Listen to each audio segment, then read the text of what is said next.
오늘 말씀의 제목은 바울의 아테네 사역입니다. 계속해서 바울의 2차 전도 여행에 대해서 보고 있죠. 2차 전도 여행의 유럽 지역을 이제 바울이 다니는 모습을 이렇게 쭉 보고 있는데, 지난주에 우리는 데살로니가 지역과 베레아 지역에서 바울이 사역하는 모습을 봤습니다. 그래서 유럽에서 쭉 시작된 여정은 이렇게 되죠. 빌립보라고 하는 그 터키에서 이 그리스 마게도니아 지역으로 들어가는 그 도시에서부터 시작해서 거기서 이제 조금씩 남쪽으로 내려오는 모습을 드린 지도에 보면 확인을 할 수가 있습니다. 그래서 빌립보에서 조금 더 내려온 것이 데살로니가고요. 데살로니가에서 좀 더 내려온 것이 베레아라고 하는 도시입니다. 네. 다 회당이 있는 곳에는 회당을 찾아가고, 없는 곳에서는 또 하나님이 성령을 통해서 만나게 하시는 자들을 통해 예수의 복음을 전하는 그런 모습을 봤습니다. 오늘 우리가 보게 되는 도시는 아덴이라고 하는 도시인데요. 드디어 이제 행정적으로 따지자면 마게도니아라고 하는 지역을 벗어나서 아가야, 지금의 그리스라고 하는 나라라고 보시면 될 텐데요. 그리스 지역의 전도가 시작이 됩니다. 그래서 오늘 우리가 15절 말씀부터 봤는데, 14절에 보면 형제들이 곧 바울을 내보내어 바다까지 가게 하되 실라와 디모데는 아직 거기 머물렀더라, 이런 이야기로 우리가 지난주를 마무리했었던 것을 기억합니다. 그래서 그게 무슨 내용이었는가 잠깐 복습을 하면, 데살로니가에서부터 문제가 좀 있었죠. 물론 빌립보에서도 문제가 없는 것은 아니었지만 빌립보의 일은 빌립보에 다 묻어두고 데살로니가 사역을 했는데, 데살로니가에서 하나님께서 교회를 세우시고 믿는 사람들을 모이게 하시는 가운데에 영적인 이제 도전과 박해가 시작되죠. 유대인들 가운데에 바울의 일행을, 예수 복음을 시기하고 질투한 자들이 일어나서 폭동을 일으켰었습니다. 근데 그 사람들이 어디까지 따라왔는가 하면 베레아라고 하는 그 다음 도시까지 따라와서 13절 말씀을 보면 무리를 움직여서 소동하게 하였다라는 이야기를 합니다. 그래서 이대로는 오히려 우리가 교회로 모이고 하는 데에 힘들 것 같다라는 판단을 해서 데살로니가 교회 형제들이 바울을 먼저 이 베레아 지역에서 떠나게 합니다. 그런데 그때 누구만 떠났어요? 바울만 떠났다라고 이야기를 하죠. 베레아에도 그렇게 오래 머물지는 못했었던 것 같아요. 금방 이 데살로니가 사람들이 쫓아와서. 그래서 아마 그 전도팀 입장에서는 조금 더 이들을 말씀으로, 복음으로 양육해야 할 필요가 있었던 것 같고, 그래서 실라와 디모데는 아직 베레아에 머물러 있는 상태입니다. 그리고 나서 오늘 우리가 읽기 시작한 15절에 보면 바울을 인도하던 사람들이 바울을 어디까지 데리고 가는가 하면 아덴이라고 하는 곳까지 데려갔다라고 이야기를 합니다. 지도에서 보면 아덴이 굉장히 멀리 떨어져 있는 것이 보이죠. 빌립보에서 데살로니가에서 베레아 이렇게 가는 것보다 훨씬 더 먼 거리를 떨어져서 쭉 바울 혼자 내려오게 되는 거예요. 아덴은 우리가 오늘날 우리가 쓰는 표현대로 한다라고 하면 아테네라고 하는 도시인데, 그 당시에 모든 그리스의 문화, 사상 이런 것들의 중심지였다라고 보면 돼요. 물론 전성기는 좀 지난 때입니다. 지금 이제 사도 바울이 사역을 하던 이 시대에는 그리스가 헬라 문화가 패권을 잡고 있었던 시대가 아니라 로마가 패권을 잡고 있던 시대이기 때문에 아테네의 전성기라고 이야기할 수는 없지만, 여전히 거기 사는 사람들은 우리가 그들이 생각하는 전 세계에서 가장 그 발전되어 있는 그런 사상들을 가지고 있다, 의식들을 가지고 있다라는 생각을 하는 그런 도시가 그 당시에 아테네였다라고 보면 될 것 같습니다. 어쨌든 그 아테네에 지금 사도 바울은 혼자 있는 거예요. 그러니까 그냥 우리가 인간적인 측면에서 봤을 때 위축되기 좀 쉬운 상황일 수도 있겠죠. 그리고 그 도시에 이르렀을 때에 정확한 이유는 모르겠지만 바울은 자기를 인도해 주었던 사람들을 다시 베레아로 보내면서 이렇게 부탁을 합니다. 뭐라고 부탁을 하는가 하면 실라와 디모데를 자기에게로 속히 오게 하라라는 이야기를 해요. 그래서 지금 실라와 디모데는 어디 머물고 있는가 하면 베레아에 머물고 있잖아요. 그렇죠? 근데 그 둘을 오게 합니다. 아마 이유는 나중에 이제 데살로니가서라든지 다른 그 신약에 나와 있는 성경들을 보면 자기와 그냥 함께 하기 위한 게 아니라 뭔가 보고를 받고 그리고 그들을 필요한 곳에 보내려고 했었던 것 같아요. 실질적으로 이 바울을 만나러 실라와 디모데가 내려오고 난 이후에 디모데는 다시 베레아와 데살로니가 지역으로 갑니다. 그래서 데살로니가서에 보면 그 바울에게서 디모데가 다시 온 이야기가 있고요.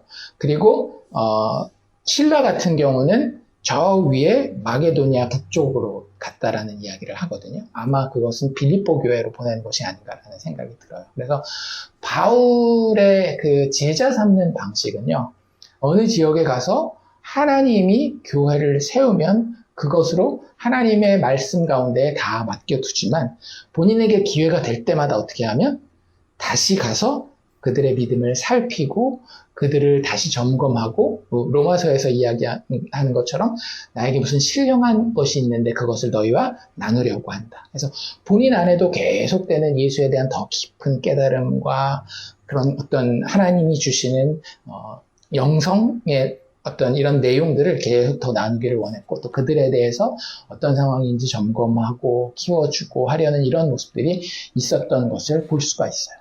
어쨌든 그렇게 되어서 지금 이제 16절로 넘어오면 바울이 아테네에서 그들을 기다리면서 있었던 이야기를 오늘 우리가 읽은 부분이 쭉 묘사하고 있습니다. 그래서 아테네에 있으면서 바울이 가진 첫 인상은 무엇이었는가? 16절에 보면 굉장히 분명하게 나와 있죠. 바울이 아덴에서 그들을 기다리다가 그 성에 우상이 가득한 것을 보고 마음에 격분하였다라고 이야기를 합니다. 아마 그 당시 전체 그 지중해 연안에 있는 이 모든 나라들이 그리스 로마 문화권에 있긴 했지만 그 중에 어디에 영향력을 더 많이 받을 수밖에 없는가 하면 지금 세력을 잡고 있는 로마의 영향을 많이 받을 수밖에 없을 거예요. 그리고 로마 같은 경우는 어떤 본인들의 문화나 이런 것들보다는 법 질서 이런 것들을 확립하는 데 신경을 많이 썼고 그래서 헬라어를 쓰는 그런 문화권에 있음에도 불구하고 그리고 이야기를 분명히 들었음에도 불구하고 사도 바울 입장에서도 이렇게까지 다양한 신이 난립한 도시를 보지 못했었던 것 같습니다. 그래서 다른 여러 도시들과는 다르게 너무나도 많은 신들의 상이 서 있는 것들을 보고 사도 바울은 참 마음에 격분했다라는 이야기를 누가는 하고 있어요. 다른 것에 대한 관심이 있는 것이 아닌 것을 우리가 금방 알 수 있게 되죠. 우리가 아테네에 가면 뭐 하겠어요? 우리는 그냥 관광하겠죠. 여기 신전이 어땠느니, 뭐 우리가 그걸 믿는 거 그런 건 아니겠지만, 야, 그 당시에도 벌써 이런 게 있었어. 그들은 어떤 신화를 가지고 있었으면 그 신화의 내용은 무엇이고, 이 건물은 참 볼만하고, 저기는 뭐가 있고, 뭐 먹거리가 있었는지, 먹거리 찾으러 다니는지 그런 건 모르겠지만, 우리는 그런 생각을 할런지 모르겠는데, 바울의 눈에 보이는 건 단 하나밖에 없었더라. 그들이 참 하나님을 섬기는지 아닌지. 그것 하나에만 관심을 가진 것을 금방 볼 수 있었습니다. 그리고 나서 그 마음을 가진 상태에서 17절에 보면 회당에 들어갔다라고 이야기를 합니다. 그 당시에 전성기는 아니라 할지라도 그래도 꽤나 그 지역에서 중심이 되는 도시 중에 하나였기 때문에 유대인들이 거기 모였었던 것 같고요. 그 안에 유대인과 경건한 사람들이 있었다라고 이야기를 하죠. 우리 경건한 사람들은 어떤 사람들? 이방인들인데 유대교로 개종한 사람들을 보통 이렇게 부른다라고 이야기를 했습니다. 그래서 그 사람들과 변론하였다라고 이야기를 하는데 앞에 우리가 회당에서 바울이 무슨 일을 했었는지를 기억해 보면 뭐 했는지 알겠죠. 구약의 성경을 읽고 그 성경을 통해서 예수가 그리스도이십니다 라고 하는 사실에 대해서 이야기하고 설명했을 겁니다. 증언했을 거죠. 그런데 그것만 한 것이 아니라 사도 바울이 어디에도 나가는가 하면 장터라고 하는 곳에 나갑니다. 한국말로는 장터라고 얘기를 하니까 시장에 가서 그랬다라고 이해할 수 있을 것 같은데, 여기서 장터라는 표현은 사실은 그 헬라어 원어에는 아고라라고 하는 표현이에요. 광장이라는 뜻을 가지고 있고요. 그 당시에는 요즘에는 사람들이 자신의 의견을 표현하려면 조금 자기가 훈련되고 이런 사람들은 신문이나 뉴스 방송 이런 데 표현하고, 또 그것에 대한 의견을 반론을 제기하려면 그 밑에 인터넷 시대 같은 경우는 댓글을 달고 막 이러잖아요. 그런 역할을 하던 것이 그 당시에 장터, 아고라라고 하는 곳입니다. 광장이라고 이야기를 하고요. 그곳에 모여서 뭐 정치에 대한 이야기, 철학에 대한 이야기, 경제에 대한 이야기, 민심에 대한 이야기들을 그 당시 그리스 사람들이 합니다. 우리가 그렇게 그 당시 그리스에 대해서 굉장한 환상을 가지고 있기 쉬운데, 민주주의의 그 시초가 바로 이 아테네의 정치다 이렇게 이야기를 하는데, 사실은 다 곰곰이 뜯어놓고 보면은요, 그 시대에 그거 할 수 있는 사람은 전 인구의 진짜 몇 프로도 안 되는 그런 사람들이었어요. 나머지 모든 경제나 이런 것들은 누구에 의해서 돌아가는가 하면 노예들에 의해서 다 서포트가 되고, 이 사람들은 진짜 딱 뭐만 하면 되는 건가 하면 말 그대로 얘기만 하면 되는, 생각만 하면 되는, 그거에 대해서 요즘에 어떤 목사님 그런 얘기더라고요. 오늘날의 스타벅스이다. 그래서 자기들이 쿨하다라고 생각하는 이슈에 대해서 말 참 많이 하는 그런 어떤 곳이 장터라고 보시면 돼요. 근데 거기 가서 사도 바울이 복음에 대해서 이야기를 하죠. 뒤에 보면 그 내용이 무엇이었는지 나오죠. 여기서는 이제 구약 성경을 컨텍스트로 쓰지 않기 때문에 예수와 부활이라고 하는 것에 대해서 이야기를 했다라고 이야기를 합니다. 그래서 일상적으로 만날 수 있는 그리스 사람들, 그 당시에 자유인이라고 불리는 사람들이죠. 그 사람들과 많은 이야기들을 나눈 것 같고요. 그 가운데는 누가 있었는가? 18절에 보면 에피쿠로스와 스토아 철학자들도 바울과 쟁론하였다, 이런 이야기를 하고 있죠. 그래서 영어로는 에피큐리언, 스토익이라고 불리우는 그 당시에 양대 산맥이었다라고 보시면 좋을 것 같아요. 그래서 그리스 철학의 양대 산맥 하면은 에피쿠로스 학파, 스토아 학파, 한국에서는 보통 그렇게 이제 학교에서 배우곤 하는데, 에피쿠로스 학파 같은 경우는 우리에게 많이 이렇게 알려져 있어요. 쾌락주의로 알려져 있거든요. 그래서 이 세상에서 어떻게 하면 고통을 느끼지 않고 참 마음의 평안, 즐거움, 그러니까 그런 것들이 이제 조금 더 나아가면 어떤 이 에피쿠로스 학파를 따르는 사람들 중에는 육신적인 쾌락주의까지 가는 사람들도 있었고, 꼭 그게 아니라도 어떤 마음의 평안, 고통을 어떻게 해서든지 피하는 이런 것들에 관심이 있는 사람들이었어요. 그래서 참 독특하게도 이 사람들 같은 경우는 그리스 문화가 전체적으로 신과는 뗄 수 없잖아요. 그리스 신화 이런 것들을 보면. 근데 이 사람들은 신한테 별 관심이 없는 사람들이었어요. 신은 별로 우리의 삶에 영향을 미치지 않는 사람들이기 때문에 그냥 우리는 우리의 갈 길을 가되 최대한 고통을 피한다. 이런 이야기들을 하는 사람들이었다고 보면 될 것 같습니다. 또 스토아 학파 같은 경우는 많은 현대인들에게도 영감을 주는 학파거든요. 그래서 동의하는 사람도 있고 아닌 사람들도 있지만, 가장 근래에는 니체 같은 사람들, 철인사상, 우리가 이 당하는 모든 것들에 대해서 지극히 놀라거나 지극히 기뻐하거나 그럴 필요 없다라고 하는 거죠. 그냥 단단한 인간이 되어서 잘 참고 나아가는, 그래서 자기 절제 이런 것들을 굉장히 중요하게 생각하는 사람들이었습니다. 그래서 그냥 인간적으로 봤을 때는 저 사람 의지도 있고 사는 모습이 참 멋있어 보인다, 이럴 수 있는 삶을 추구하는 사람들이 스토아 학파였다라고 보시면 됩니다. 물론 철학적인 내용들은 더 깊게 들어가는 것들이 있지만, 그냥 우리가 일반적으로 쉽게 이해할 수 있는 부분들은 그런 식의 사상들이었다라고 보면 좋을 것 같아요. 어쨌든 그 사람들에게는 방금 우리가 살펴봐서도 알겠지만, 모든 그 생각과 사고의 핵심이 어디에 담겨 있어요? 오늘날 내가 육체를 가지고 사는 이 인생에 담겨 있는 거예요. 그런데 바울이라고 하는 사람이 나타나서 무슨 얘기를 했다라고요? 예수와 부활에 대해서 이야기했다라고 이야기하잖아요. 그러니까 이건 뭘 얘기를 하는 거예요? 흔히 요즘 식으로 얘기를 한다면 afterlife, 사후세계에 대한 이야기를 하는 거예요. 본인들은 전혀 사실은 생각해보지 않았는데 그냥 본인들의 생각에는 딱 뭐만 생각했던 거예요?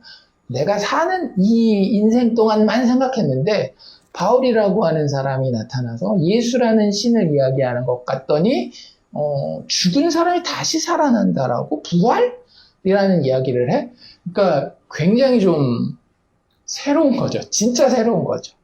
본인들 나름대로 이 사람들이 그냥 뭐 1, 20년 안에 생긴 게 아니거든요. 이미 그 전에 우리가 잘 알고 있는 소크라테스와 뭐 플라톤과 아리스토텔레스를 거치면서 그 소크라테스 같은 경우는 딱 이 사람들을 반대해서 나타난 사람이거든요. 그래서 그런 자기들 나름대로 새로운 사상들을 오랫동안 경험했는데 근데 그 중에서 이런 사상은 처음 본 거예요. 죽은 사람이 다시 살아난다라고 하는 것, 육체의 부활. 그래서 이 사람들이 굉장히 신기하게 여겼습니다.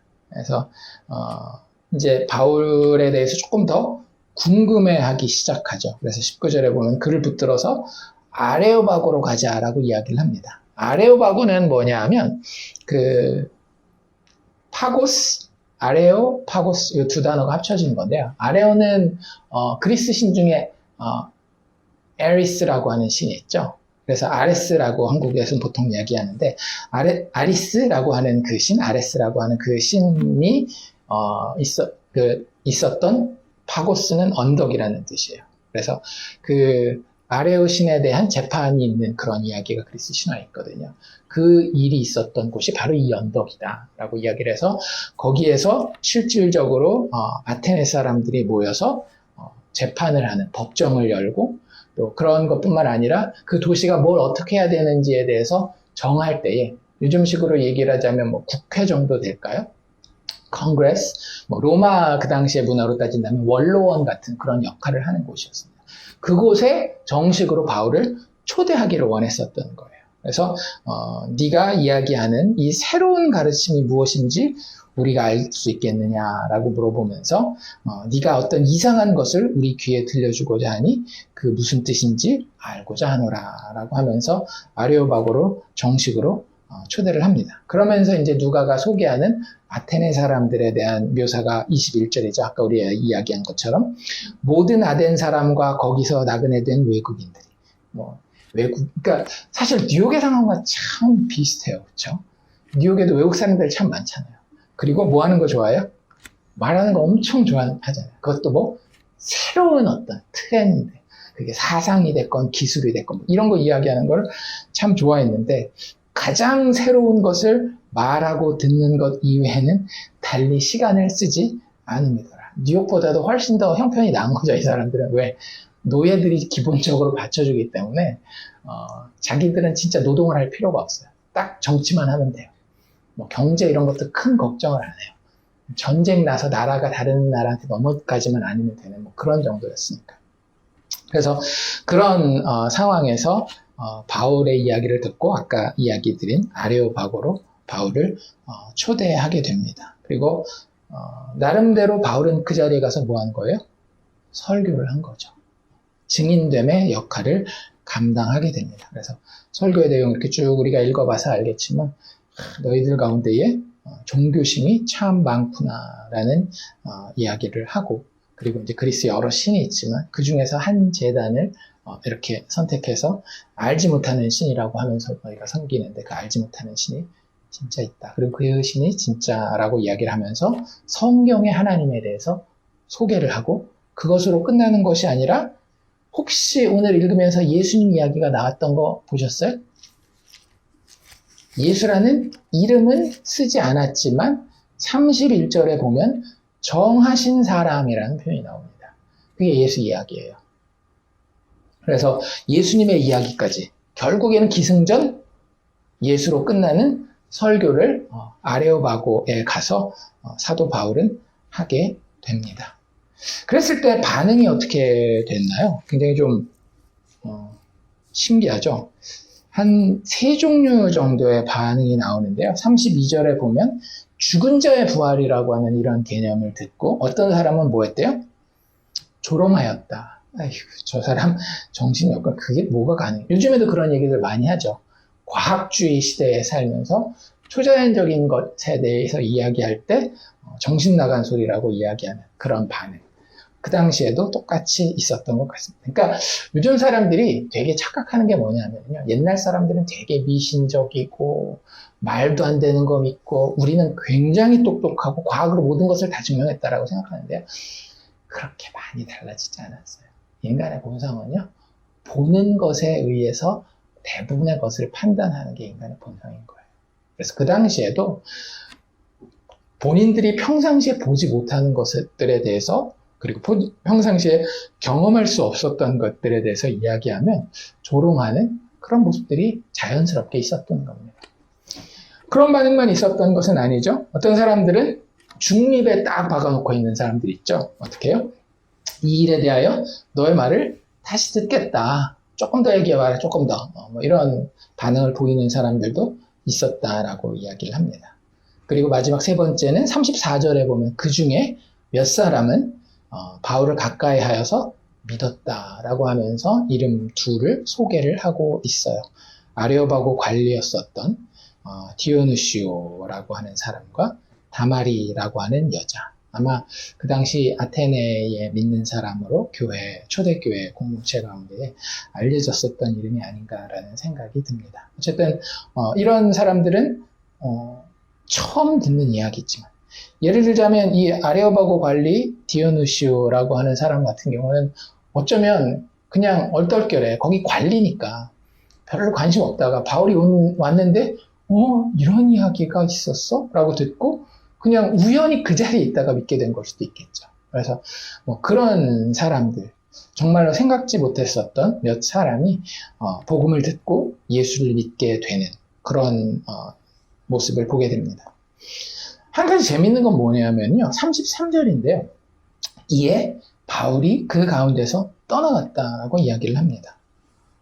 되게 쿨하죠.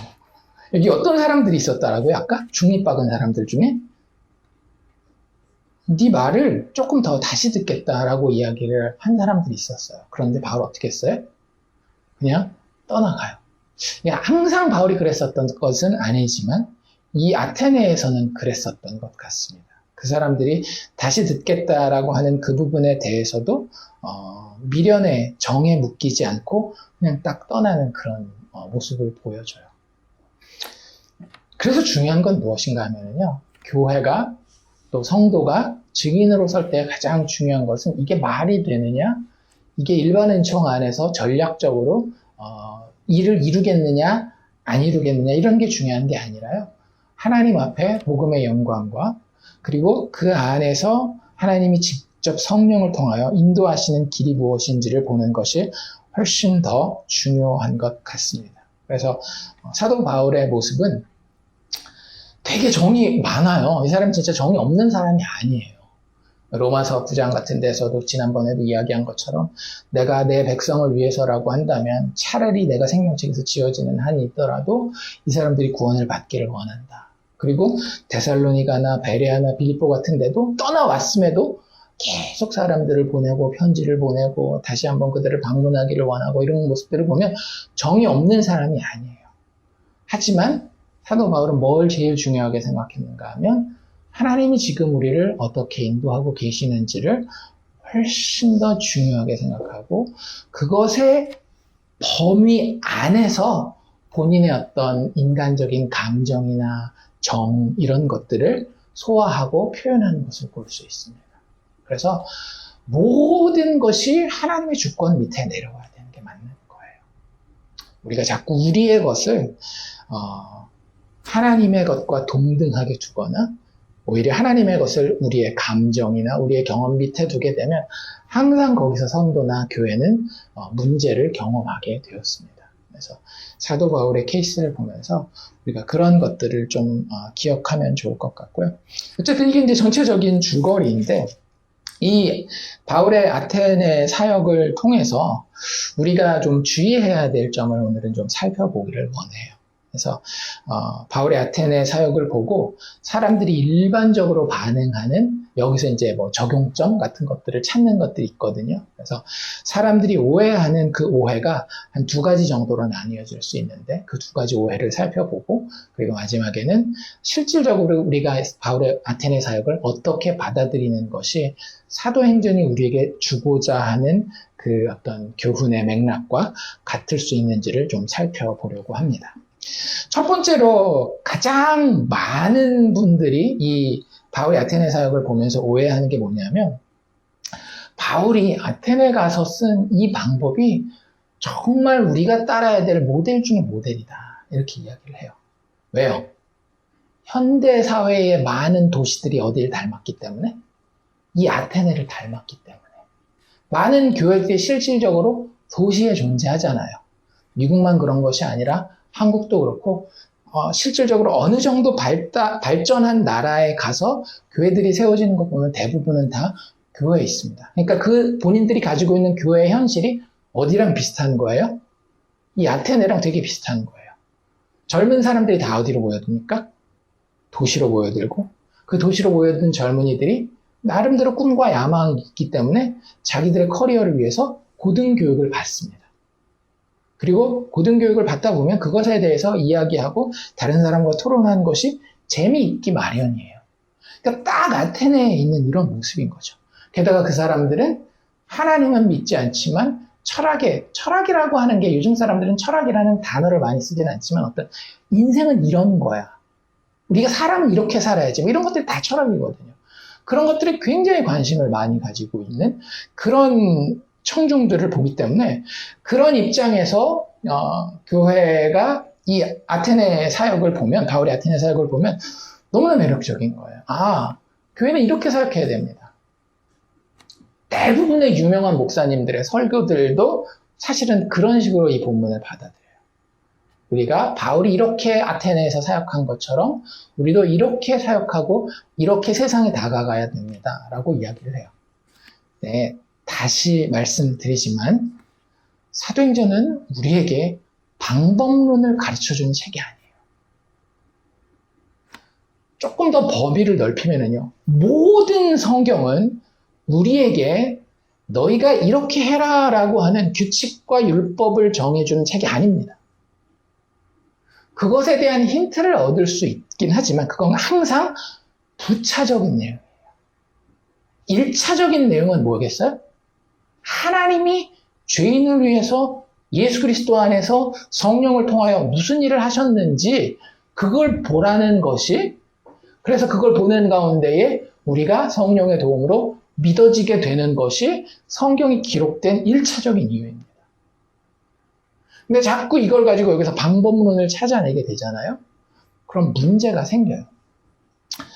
이 사도행전의 여러 내용들, 특히 그 중에서도 이 아테네 사역을 통해 많은 사람들은 어떤 신학적인 개념을 만들어내는가 하면 토착화라고 하는 개념을 만들어냅니다. 영어로는 localization이라는 그런 개념인데요. 간단하게 요약하면 뭐냐면요. 우리가 그 사람들의 상황을 잘 이해해서 그 사람들의 형편에 맞게 복음을 잘 포장해야 되지 않겠느냐라는 이야기를 합니다. 절대 반대하지 않아요. 복음의 내용을 변화시키지 않는 범위 내에서 우리가 그들이 이해할 수 있는 언어로 이야기하는 건 자연스럽게 일어날 수 있는 일이에요. 예를 들어 우리가 한국말을 쓰는 사람으로서 한국말을 쓰지 않는 곳에 가서 복음을 전할 때에 한국말로 이야기할 생각하지 않잖아요. 당연히 거기 있는 사람들의 말을 가지고 이야기하려고 하는 것이 우리의 그냥 일반 은총의 상식이에요. 복음의 내용과 상관없이. 그런 작업을 사도 바울은 자기도 모르는 사이에 그냥 한 거지. 여기서 여기는 이런 동네니까 이런 전략을 가지고 해야 되는 거다. 저 동네 가서는 이런 동네니까 여기는 또 이런 방식으로 해야 되겠구나. 그런 것을 의도하고 사도 바울이 하지도 않았고 당연히 상식선에서 하긴 했지만 그것을 진짜 교회의 어떤 중요한 시스템으로 가지고 오려고 하지 않았고 누가도 사도행전을 기록할 때 그것 배우십시오. 이것 보십시오. 얼마나 잘했습니까? 라는 모델을 우리에게 제시하려고 우리에게 던져준 게 아니라고 하는 거죠. 바울이 한 것 중에 일반 은총적인 범위 내에서 이거 말이 되는데 우리도 한번 해볼까? 이런 정도는 괜찮습니다. 하지만 이 전체의 핵심이 우리에게 그런 방법론을 가르쳐 주는 것이다 라고 생각한다라고 하면 굉장히 크게 이 본문을 오해하고 있는 거죠. 어쨌든 뭐 그런 힌트들이 보이긴 해요. 여기 한국말 같은 경우는 여기 보면 변론하였다, 쟁론하였다 이렇게 보면 뭔가 기독교를 변호하기 위해서 다른 사람들이 이해할 수 있도록 말이 되게 하기 위해서 논리적으로 하나씩 하나씩 그 근거를 설명하는구나, 사도 바울이. 그렇게 사역을 해야지, 그치? 오늘날 도시 사람들도 얼마나 사람들이 깍쟁이야. 말도 잘하고, 머리에 논리도 사고도 잘 서 있고. 그러니까 그 사람들이 알아들을 수 있게 우리가 잘 그 사람들의 질문이 뭘지를 생각해 놔서 예측해서 그걸 논리적으로 설명할 수 있도록 잘 준비를 해야지. 이런 것들을 배운다라고 하는 거죠. 그리고 실질적으로 사도 바울의 설교에도 아까도 이야기했었던 당신들은 종교신이 참 많습니다. 당신들이 섬기는 신 중에는 알지 못하는 신도 있군요. 하면서 또 여기 밑에 쭉 내려가다 보면 28절 같은 데는 너희의 시인 중에 어떤 사람들이 이런 말 하지 않더냐. 그래서 우리 설교에 많이 들어가는 게 뭐예요? 세상에 유명한 학자들, 박사님들, 저명한 인사들이 했던 말들 하나씩 탁탁 가지고 오는 거죠. 그게 다 뭐가 샘플이 되는 거였는가 하면 이 바울의 아테네 설교가 샘플이 되는 거예요. 이거 말고는요, 다른 데에서 이 어떤 성경 본문 외에 다른 것들을 어떤 소스로 가지고 오는 경우가 진짜 많지 않아요. 성경에서 거의 눈을 씻고 찾아봐도 찾기 너무너무 힘든 게 그런 것들입니다. 뭐 그걸 쓰면 안 된다 그런 얘기를 하는 건 아니에요. 뭐 교회에서는 세상 학자들의 이야기를 가지고는 절대 안 된다 그런 거 아니에요. 적당한 때 쓸 수는 있다라고 생각해요. 하지만 일반적인 게 아니었다라고 하는 거죠. 초대교회 설교는요, 그냥 구약에 대한 강해였고요, 사도들의 편지를 그냥 읽는 것들이었어요. 그리고 복음서를 읽는 데든지.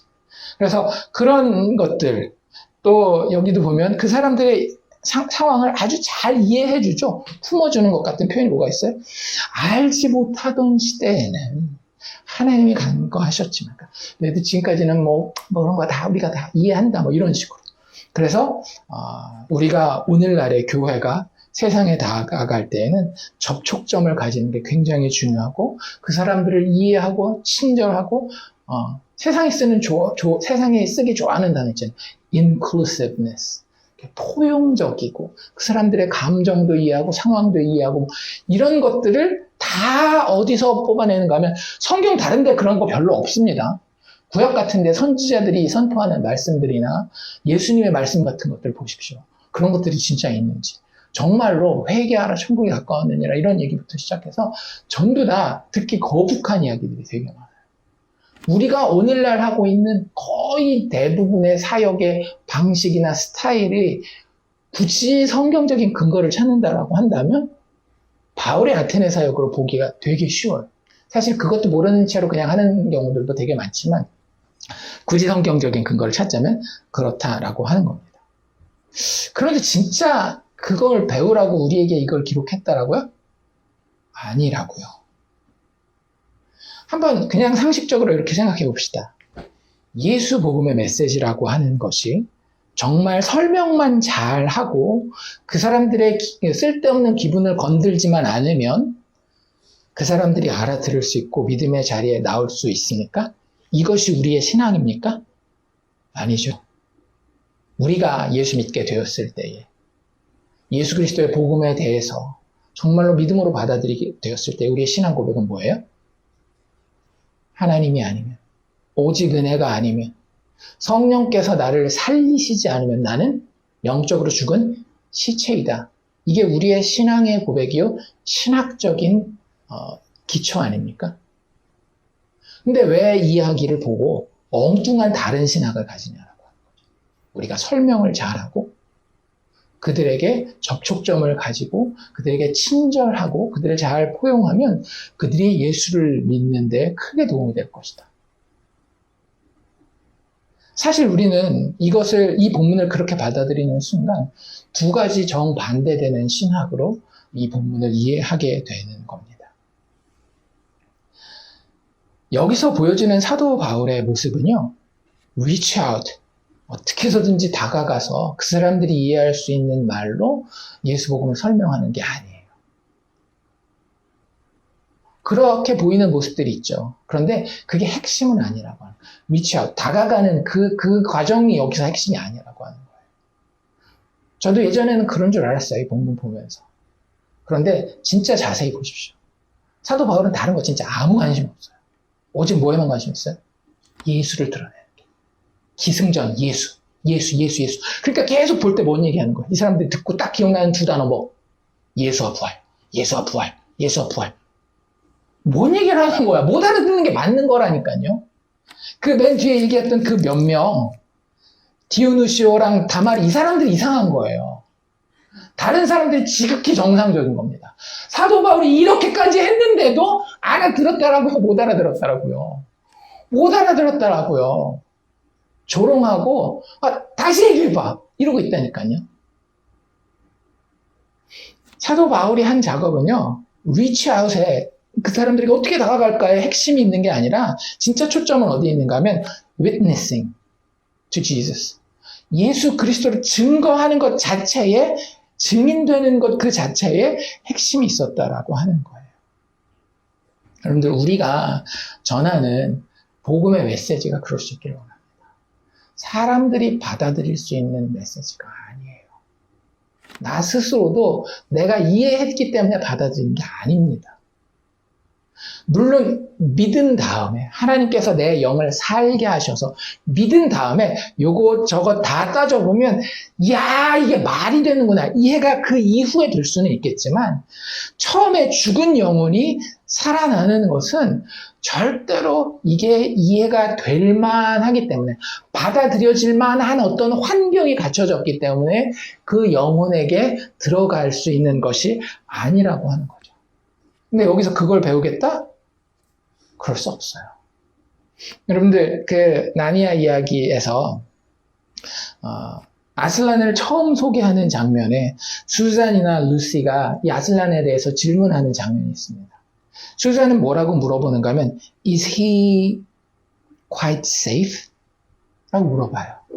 루시는 그 다음에 또 뭐라고 물어보는가 하면 Then he isn't safe. 안전한지에 대해서 되게 궁금해하면서 좀 안전하기를 바래요.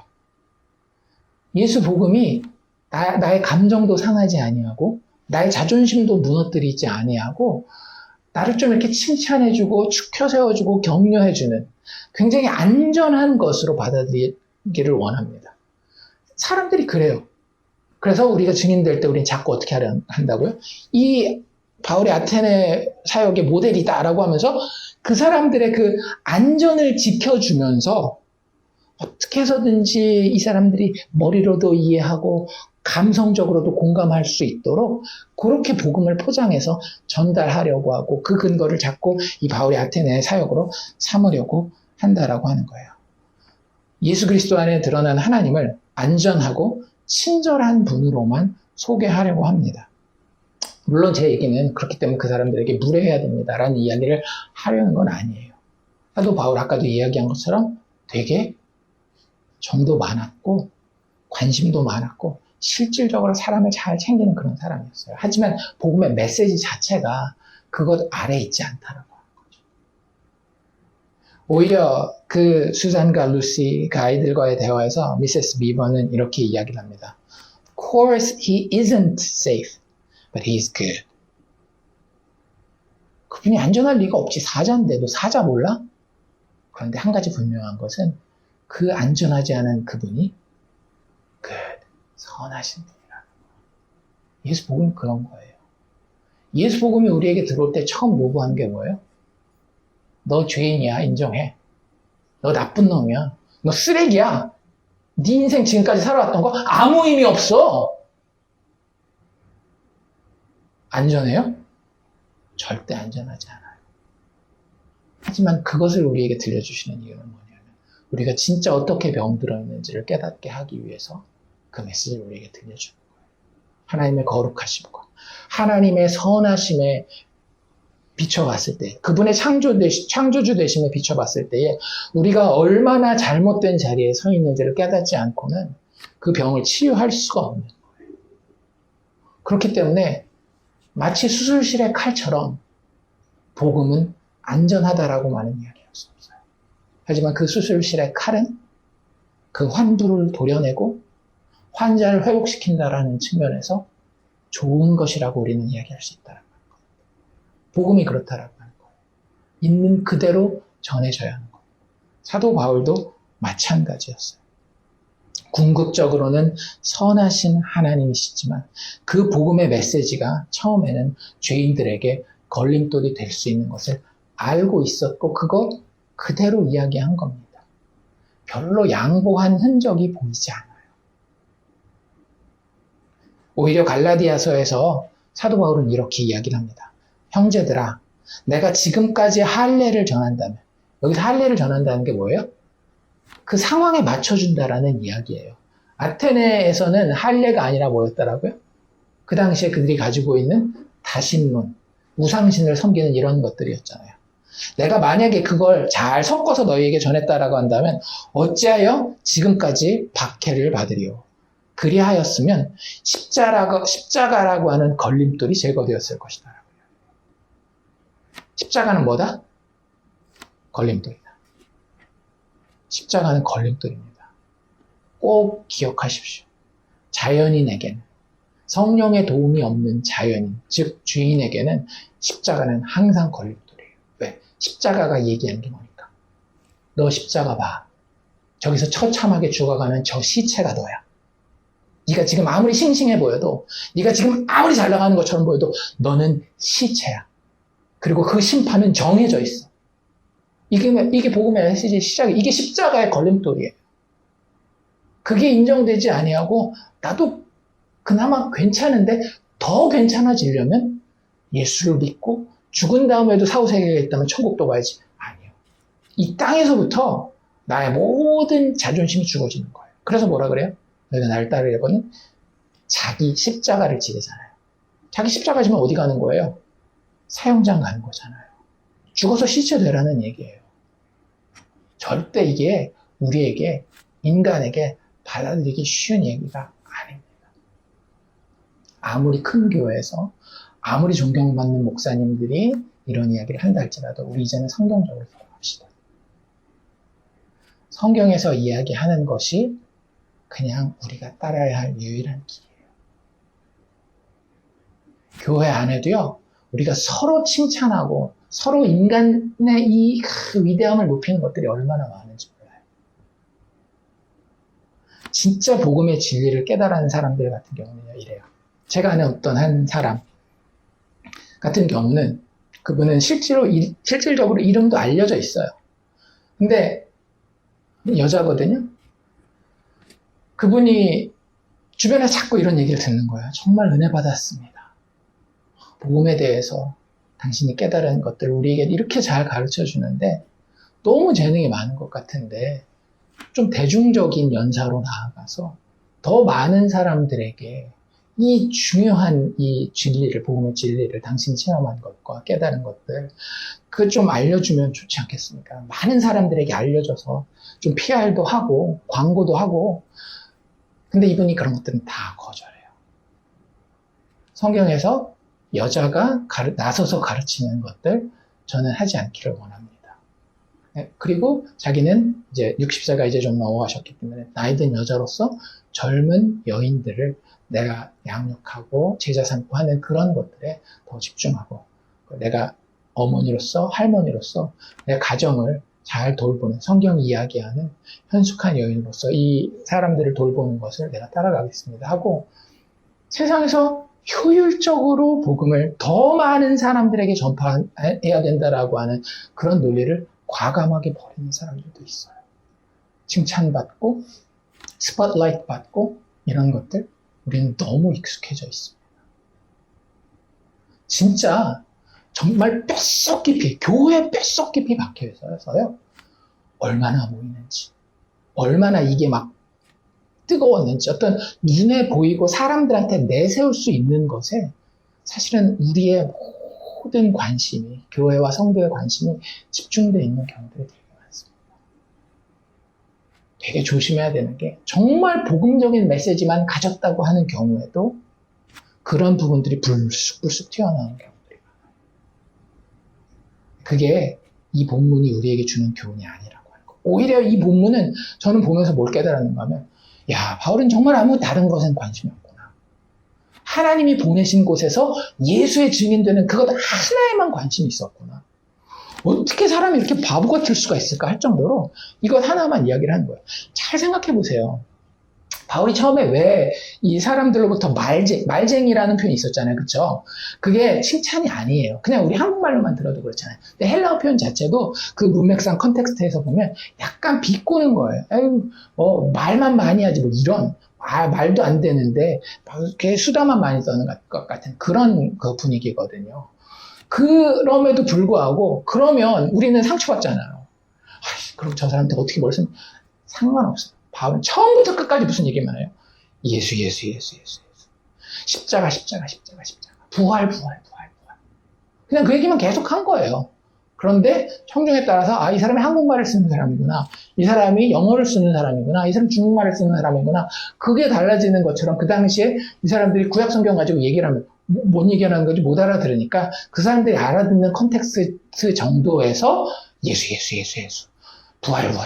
이 얘기 한 거예요. 그러니까 그런 오해에 빠지지 않으면 좋겠습니다. 변증법적 방법으로 복음을 전하면 그들이 하나님 앞에 돌아온다? 절대 이 본문은 그걸 가르치고 있는 것이 아닙니다. 그래서 이게 우리가 첫 번째로 빠지지 말아야 되는 오해라고 한다면, 두 번째는 그 대부분의 사람은 아니지만 대부분의 사람들과 아주 반대되는 부분에 서 있는 사람들이에요. 극과 극은 통한다라고 그러잖아요. 이 사람들은 어떤 사람들인가 하면, 봐라, 바울의 사역 실패했다. 어떤 근거로 그런 이야기를 할까요? 맨 뒤에 보면 34절에 뭐라고 돼 있어요? 몇 사람이 그를 가까이 믿으니. 이게 진짜 많은 수를 표현하는 그 단어는 아니거든요. 진짜 그냥 몇이라는 뜻이에요. 그러니까 결국 사역을 했는데 어떻게 됐어요? 열매가 별로 없다라고 생각하는 거예요. 몇 사람밖에 안 믿었잖아. 그리고 근거를 뭐라고 이야기하는가 하면, 사도 바울이 이 성경적으로 하지 않고 변증법적인 방법을 썼기 때문에 이렇게 실패한 거다. 하나님을 의지하지 않고 인간의 논리를 의지했기 때문에 이렇게 실패한 거다. 다른 대부분의, 진짜 우리가 보면 설교들이 차이가 많이 나잖아요. 다른 설교들과. 근데 다른 설교들에서는 그 설교의 결과가 핍박도 있고 뭐 그러긴 했지만 어쨌든 많은 수가 믿게 되었다라 막 이런 얘기들 되게 많이 나오는데, 아테네만 진짜 그게 쏙 빠졌어요. 그냥 단지 몇 사람만 믿었다라는 그 표현을 가지고 어떤 사람들은 우리는 이런 방식으로 해서는 안 된다. 변증법적 방식으로 하면 안 된다라는 그런 이야기를 합니다. 그리고 이제 그 근거로 삼는 것이 아까 얘기한 뭐 몇 사람이란 그런 표현이라든지, 또 여기 말쟁이, 조롱받았다, 뭐 이런 이야기를 보면서 사도 바울이 여기서는 인간적으로 이렇게 풀어가려다가 복음의 증인으로서, 하나님의 대언자로서 존경의 시선을 얻는 데 실패한 것이다. 그리고 하나님이 주시는 성령의 능력으로 압도하지 못했다. 그러니까 인간적인 방법 쓰면 안 된다. 이런 이야기를 해요. 이게 우리가 가야 되는 방법 아닐까요? 라고 생각할런지 모르겠는데, 여기에도 큰 오해가 있습니다. 그건 뭐냐 하면, 사도 바울이 지금 사역을 이렇게 한 것이 성공했느냐 실패했느냐를 뭘 가지고 따지는 거예요? 사람 숫자 가지고 따지는 거예요. 여러분들 물어봅시다. 우리도 똑같은 방식으로 물어봅시다. 사도 바울의 아테네 사역은 성공했습니까? 실패했습니까? 제가 정답을 말씀드릴게요. 모든 그리스도인의 성령을 의지한 복음 사역은 성공한 사역입니다. 그 자리에서 매를 맞을지라도, 그 자리에서 내가 논리적인 게임에서는 졌다 할지라도, 그래서 굉장히 창피함을 당한다 할지라도, 혹은 그 자리에서 기적이 일어나고 정말로 많은 영혼들이 예수 믿는 자리로 돌아온다 할지라도, 이런 현상과는 아무 상관이 없는 거예요. 왜? 하나님은 자기가 택한 자들을 구원하는데 실패하심이 있다 없다? 절대 없기 때문에. 하나님의 사역은 항상 성공입니다. 중요한 것은 우리가 사역을 하는데 그 하나님의 일에 동참했느냐 아니냐가 훨씬 더 중요한 거예요. 하나님의 부르심이 있었는지, 그리고 복음의 내용에 신실했는지.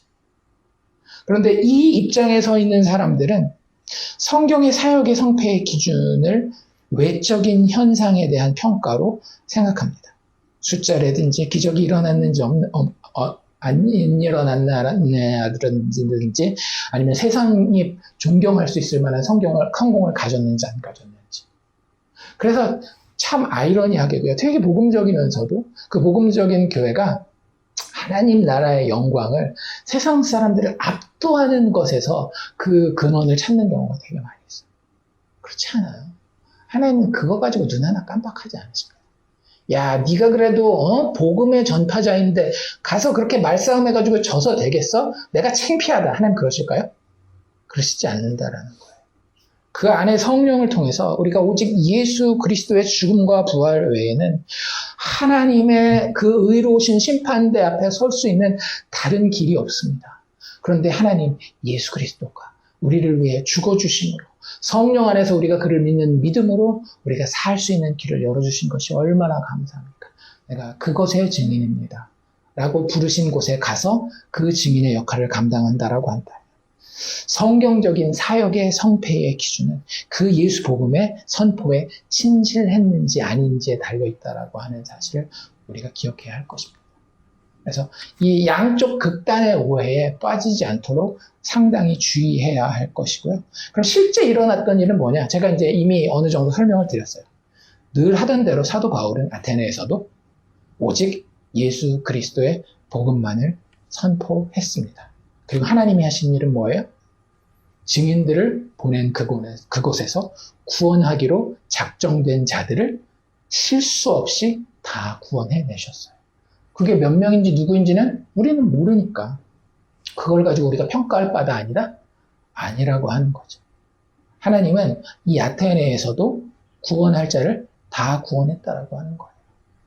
그래서 사도 바울의 입장에서 봐도 사도 바울이 정말 인간적으로 이런저런 고민할 수 있었겠지만 그런 것들은 다 곁가지였고 사도 바울한테 유일하게 보였던 건 뭐냐면 예수 복음 진짜 나를 통해서 여기서도 증거될 것인지 아닌지 이게 유일한 관심사였다라고 하는 거죠. 그래서 아까 이야기했던 격분하였다라는 표현이 있잖아요. 우리는 자꾸 이걸 그 어떤 전투적인 기독교인의 모습을 보이는 데에 야 우리가 세상에서 우상 숭배하면 가서 막 화를 내고 막 이래야 될 것으로 생각하잖아요. 근데 그런 모습이 아니에요. 이게 잘 보고 있으면은요, 사도 바울이 이렇게 격분했으면 이 사람들이 아레오바고에서 막 그 조롱하고 그랬을 때 어떻겠어요? 끝까지 아득바득하면서 막 싸우지 않았겠어요? 니들이 얘기한 철학에는 이런 맹점이 있잖아. 막 이렇게 막 이런 식으로 싸웠을 거예요. 만약에 단지 사도 바울의 분노가 그 사람들이 가지고 있는 어떤 우상숭배에 대한 그런 분노, 니들이 어떻게 그럴 수가 있어? 막 이런 분노였다라고 한다면 거기서 아득바득 싸웠을 거예요. 근데 그렇지 않아요. 여기서 분노하고 격분했다라고 하는 건 무슨 이야기인가 하면 하나님에 대한 마땅히 영광 받아야 될 하나님의 자리에 다른 말도 안 되는 것들이 가서 앉아있는 그것이 하나님 앞에서 너무나 분했던 거예요. 그리고 더 그 영혼들을 바라볼 때 어떤 마음이 들었는가 하면 그거 기억나세요? 예수님이 나사로의 무덤 앞에서 슬퍼하며 우시잖아요. 왜 그랬어요? 하나님이 작정한 자들이 그런 자리에 있지 말아야 되는데 아직은 육체의 연약함 때문에 아직은 때가 되지 않았기 때문에 그 시체의 자리에 가 있는 것들이 너무나 안타까웠던 거죠. 그런 마음이 바울에게 있었던 거예요. 이 가운데도 하나님의 택한 자들이 있을 텐데 그 모든 자들이 그 다른 죄인들과 같이 답이 없는 인생 가운데에 애처롭게 살아가는 그 모습을 봤을 때 이게 마음에 막 우라통이 터지는 거예요. 예를 들면 이런 거죠. 부모가 자식을 봤을 때에 이놈이 마약하면 안 되는데 마약하고 있는 거예요. 그랬을 때 부모가 격분합니까? 안 합니까? 격분해요. 그걸 대놓고 싸우자. 네가 네 말이 맞나 내 말이 맞나 한번 싸우자. 그런 격분이 아니잖아요. 오직 뭐에 대한 거예요? 그 아이의 구원에 대한, 그 영혼의 구원에 대한 그런 복음의 그 진실한 마음이었다라고 하는 거예요. 사도 바울이 했던 게 그거예요. 그 사람들의 말을 맞추고 그 사람들의 문화 이런 게 아니라 그냥 하나만 보인 겁니다. 예수께서 작정하신 대로 죄인들을 위해 죽어주셨는데 그 예수의 복음이 있어야 될 그 영혼들이 분명히 이 가운데 있을 텐데 그 증거가 하나도 보이지 않는, 예수 복음이 분명히 그 결과로 열매 맺어야 되는 그것이 보이지 않는 그것에 대한 안타까움, 오직 예수 복음에 대한 관심만이 사도 바울에게는 있었던 겁니다. 그러니 그 영혼들을 살릴 수 있는 유일한 길은 뭐예요? 예수 복음이 들려지게 하는 거잖아요. 복음 선포만이 사도 바울의 유일한 관심사였었던 겁니다. 다른 데서와 마찬가지로 아테네에서도. 그러니까 아테네 사역을 다른 데서의 사역과 자꾸 다르게 보려고 하는 게 가장 큰 문제예요. 사도 바울은 지금 앞으로도 이전에도 그렇고 앞으로도 그럴 거지만 똑같은 일을 하고 있다라는 거예요. 오직 예수, 하나님의 은혜로만 죄인이 구원받습니다. 그리고 하나님은 그 일을 전도에 미련한 것을 통하여 이루시기 때문에 내가 그 자리에, 보냄을 받은 그 자리에 성실하게 증인으로서 서겠습니다 라고 이야기를 하는 거죠. 사도 바울이 봤을 때 이들의 인생이 얼마나 안타까웠겠어요. 정말 얼마나 많은 신이 있었습니까? 근데 죄인의 우상숭배 아이러니가 뭔지 아세요? 초월적인 신을 섬긴다라고 해요. 그런데 막상 그 신이 누구인지 정확하게 알지 못해요. 그러니까 여기서는 어떻게 해요? 어떤 신까지 나오는 거예요? 알지 못하는 신까지 나오는 거예요. 초월적인 존재가 있는 것 같은데 여기저기 막 더듬으면서 다니면서 돈이 왕의 신이라고 할 때는 돈 쫓아가고, 뭐 건강이 신이라 그러면 건강 쫓아가고, 인간관계가 신이라 그러면 그거 쫓아가고, 근데 그 어떤 것에도 확신이 없으니까 다 다리 걸쳐놓고 그게 맞을지, 그리고 결국에는 그거 결정하는 건 누구예요? 이 중에 제일 중요한 건 돈이야. 이 중에 제일 중요한 거는 네트워킹이야. 자기 자신인 거예요. 막상 그 신이 누구인지는 자기 마음대로 정해요. 그런 모습을 영적으로 보이는 거예요. 그들에게 참신인, 죽음도 이기고 다시 살아나셔서 죄인들에게 구원과 생명과 의를 공급하시는 예수라고 하는 그 하나님이 보이지 아니하고, 이런 엉뚱한 데에 가서 그것도 자기 마음대로 막 해놓고 그걸 또 자기가 정했는데 엄청 높은 것처럼 이러고 있는 모습이 진짜 아이러니하고 코믹스러운 거죠. 이 모습을 정말 잘 설명해주고 있는 성경 구절 중에 하나가 이사야서 44장입니다. 거기 어떤 이야기가 나와 있는가 하면, 한 나무를 이렇게 해가지고 와요. 근데 이 나무는 사람이 땔감을 삶는 것이거늘 그가 그것을 가지고 자기 몸을 덮게도 하고 불을 피워 떡을 굽기도 하는데 이걸 또 뭐도 해요? 신상을 만들어서 경배도 한다라는 거예요. 우상을 만들고 그 앞에 엎드리기도 하는구나. 참 아이러니하다. 그 중에 절반은 불에 사르고 그 절반으로는 고기를 구워 먹고 배불리며 또 몸을 덮게 하며 이르기를 아 따뜻하다 내가 불을 보았구나 하면서 그 나머지로 신상 곧 자기의 신 우상을 만들고 그 앞에 엎드려 경배하며 그것에게 기도하여 이르기를 너는 나의 신이니 나를 구원하라 하는도다. 진짜 얼마나 비꼬는 거예요. 근데 비꼰다라기보단 진짜 너무너무 답답하고 안타까운 거예요. 왜? 뭘 알기 때문에? 참 하나님이 있는 것을 알기 때문에.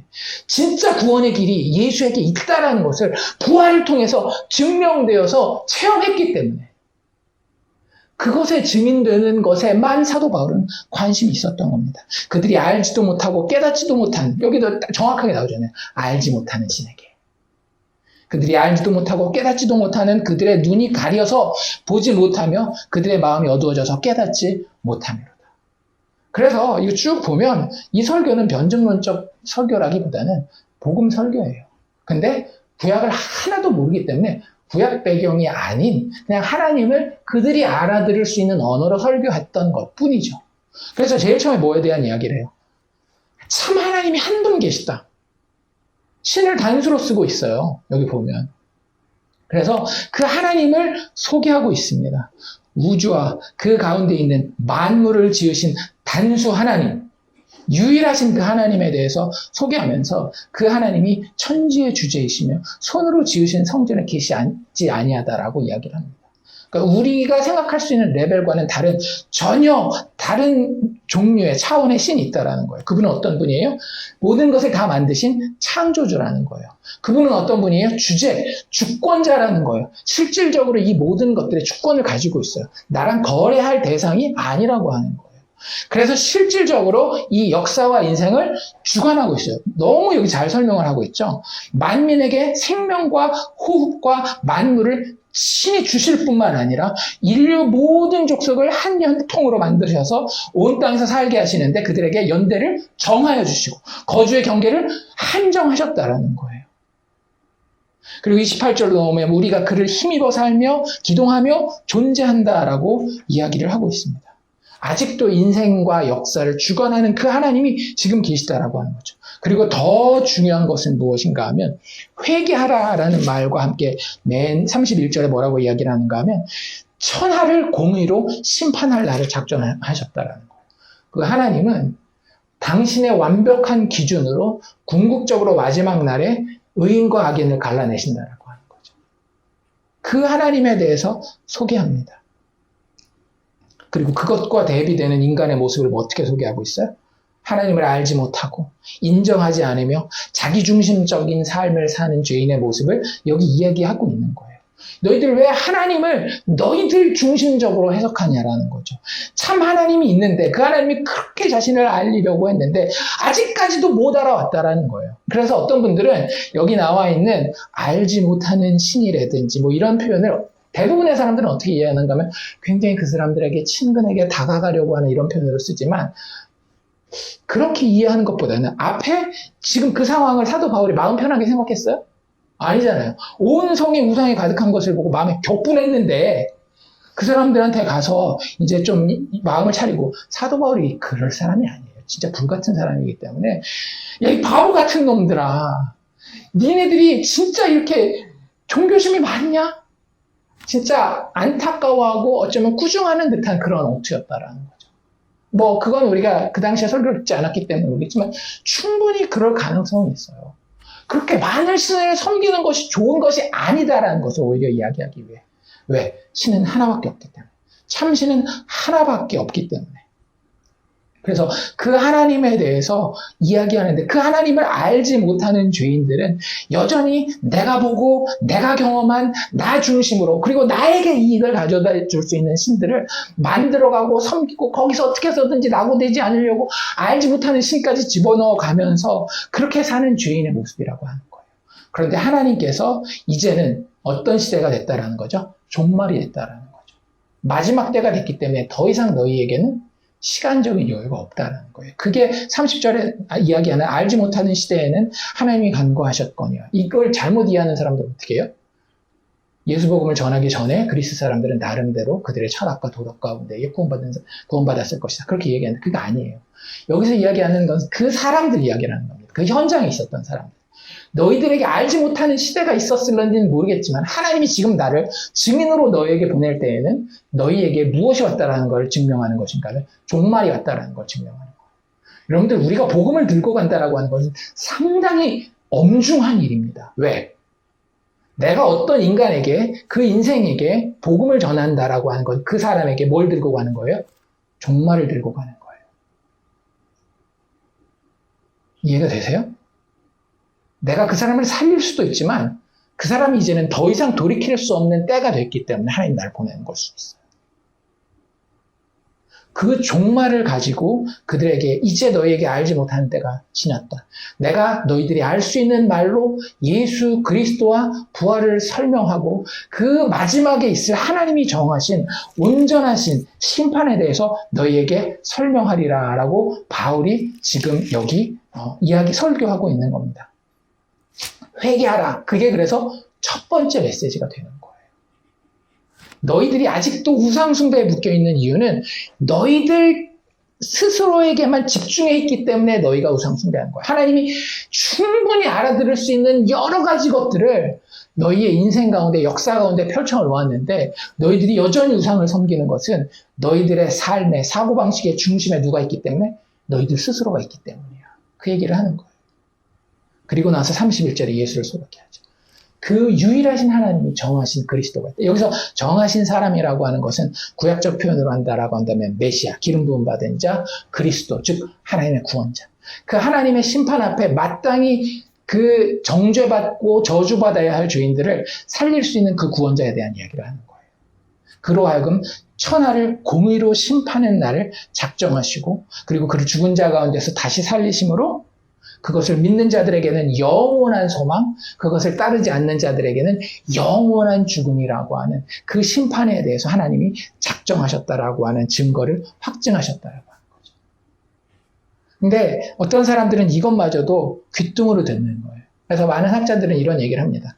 그 예수와 부활에 대해서 이야기했다라고 했을 때 여전히 어떻게 받아들이는가 하면 예수라고 하는 신과 남자신이죠. 그러니까 부활이라고 하는 신, 이걸 어떤 이런 내용 설명에 대한 이야기도 하지 않고 자기들이 가지고 있는 신, 자기와 거래할 수 있고 내 나름대로 정할 수 있고 이런 신으로 받아들이는 거예요. 예수와 부활마저도. 그러니까 부활이 어떤 예수님이 행하신 그 하나님 안에서의 구원자 되는 확증된 사건이 아니라 이것마저도 신의 이름으로 받아들였다. 실질적으로 그렇게 그 짝으로 놓고 이야기를 하고 있거든요. 18절에 가면 예수와 부활을 전하기 때문에 이런 식으로.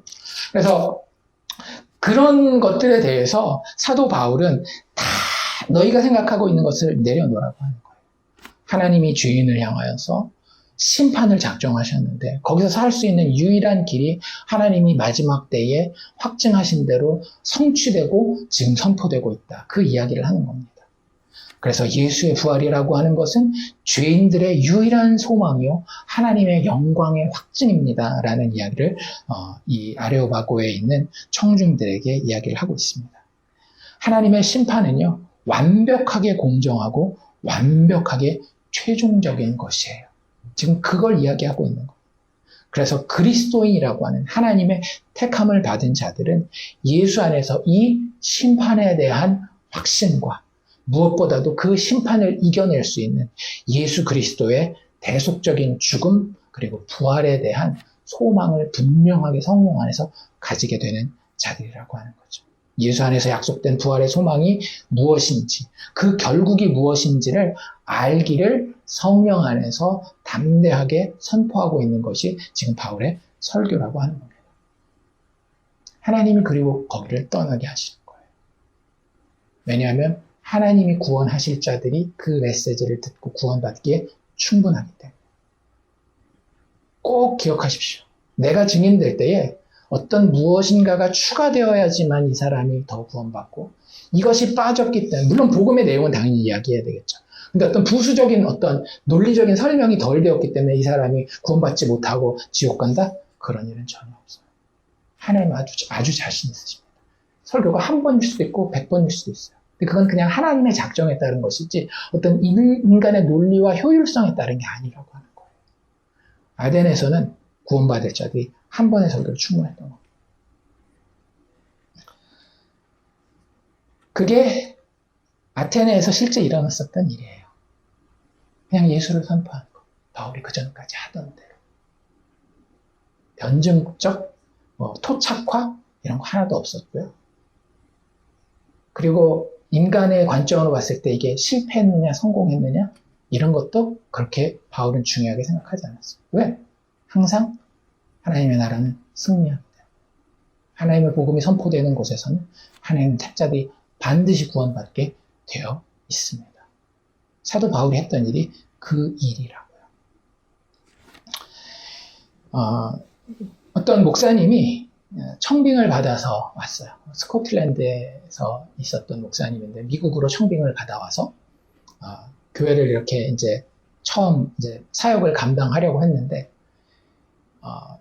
좀 불미스러운 좋지 않은 그런 일이 있었습니다. 뭔가 하면 그 교회 전임으로 있었던 목사님이 좋지 않게 나갔었던 것 같아요. 근데 거기서 얼마 안 떨어진 곳에 그 교회에서 쉽게 얘기하자면 좀 쫓겨난 장로님이랑 같이 교회를 개척한 거예요. 근데 이분이 이제 나라도 다른 나라, 스코틀랜드에서 여기 미국으로 왔고 사역도 이제 처음 이렇게 하는 건데 고민을 하다가 자기가 믿을 수 있는 목사님한테 전화를 걸어서 조언을 받기로 합니다. 그래서 그 믿을 수 있는 목사님 누구였는가 하면 존 메가더 목사님이었어요. 그래서 야, 내가 이렇게 그 사역을 하러 하나님의 부르심으로 알고 와서 했는데 그 전임 목사님이 그 바로 옆에다가 교회를 차리고 다른 장로님까지도 같이 거기 합세해가지고 그러고 있는데 이거 어떻게 해야 되겠느냐라고 했을 때 존 메가더 목사님이 이렇게 조언했다라고 합니다. 그저 하나님의 말씀 연구하는 거 계속 하시고, 하나님 맡기신 성도들 사랑하는 거 계속 하시고, 그리고 기회가 될 때마다 계속하여 복음만 선포하십시오. 여기 상황화나 지금 이 환경에 어떻게 대처해야 될지 이런 것들 하나도 없죠. 그냥 마땅히 우리가 맡은 일을 감당하는 것, 그것이 성도와 교회가 서 있어야 할 자리라고 합니다. 오히려 이 바울의 아테네 사역은 우리에게 그걸 가르쳐주고 있는 거예요. 환경에 따라서 이건 이렇게 바꾸세요. 저건 저렇게 바꾸세요. 결과를 가지고 이건 이렇게 잘한 겁니다. 이건 이렇게 못한 겁니다. 이런 걸 가르치려는 게 아니라 오직 말씀을 깊이 묵상하고 하나님의 백성들을 같이 사랑하며 하나님이 보내시는 그곳에서 성실하게 증인으로 서십시오. 이것이 어쩌면 존 메가더 목사님이 그 목사님에게 주었던 조언일 뿐만 아니라 여전히 지금까지도 우리에게 주시는 하나님의 어드바이스, 조언이라는 생각이 듭니다. 거기다 뭐라고 덧붙이는가 하면 만약에 그 상황을 하나님이 세우셨다면 흥할 것이고 하나님이 세우신 것이 아니라면 그것은 자연스럽게 눈 녹듯이 사라질 것입니다. 실제로 그렇게 됐어요. 교회 여러 가지 그 이후에 20년 이상 그 교회에서 사역해오고 있는데 그런 일이 있었습니다. 이렇게 우리도 말씀을 맞춰보기를 원합니다. 우리의 존재의 의미가 무엇입니까? 교회로서, 성도로서 우리의 유일한 존재의 의미는 이것입니다. 늘 예수가 누구이시며 예수가 하나님의 약속 가운데 죄인을 위해 무슨 일을 이루셨는지 그것을 증거하는 것. 예수를 묵상하고 예수를 증거하는 것. 그분을 더 사랑하게 되고 그 사랑함을 같이 나누는 것. 이것이 교회와 성도가 존재하는 이유입니다. 하나님의 공의이실 뿐만 아니라 하나님의 참된 사랑이신 이 예수를 항상 마음에 품고 묵상하고 그분으로 성령 안에서 살기를 소망하며 또 하나님이 부르신 그곳에서 이 예수 복음의 구원을 증언할 수 있는 우리가 되기를 주의 이름으로 축원합니다.